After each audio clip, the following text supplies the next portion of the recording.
At the time of this recording, which is November 5th, 2024, 20 years ago on this day, The Incredibles came out in theaters. And let me tell you, this is one of the best superheroes ever made.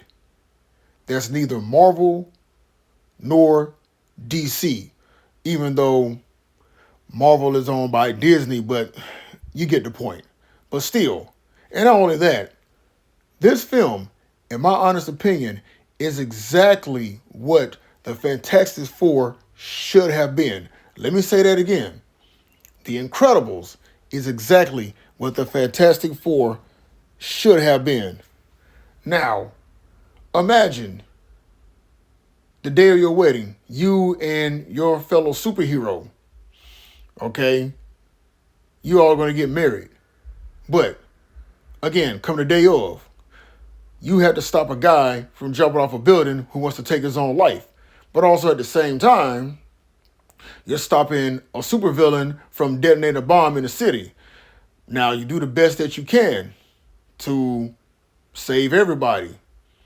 And what happens? The bomb still goes off, causes collateral damage, and the guy who tried to jump off the building to take his own life, plus the civilians, want to sue you for collateral damage and also because they feel that superheroes have put them in danger. And what happens? The government passes a law that outlaws all superhero activities. So now you and your wife, who are superheroes, have to reside to a mundane life of just being regular, normal people. Well, that's the dilemma that Bob and Helen Parr, known as Mr. Incredible and Elastigirl, have to face. But Bob, he grows bored with his life. But it isn't until he's given an opportunity to don the identity of Mr. Incredible once again to save the world. But what ends up happening? He comes to find out that one of his biggest ops is a kid that tried to be his sidekick back in the day that he just pushed aside, who turns out to be Syndrome. And Syndrome is planning on fooling the whole world with these robots that he's creating just so he can make superheroes irrelevant. And when Bob's in trouble, it's up to his family and his kids, Dash and Violet, along with his wife, to come to his aid and save him. Now, that's pretty much the plot of The Incredibles.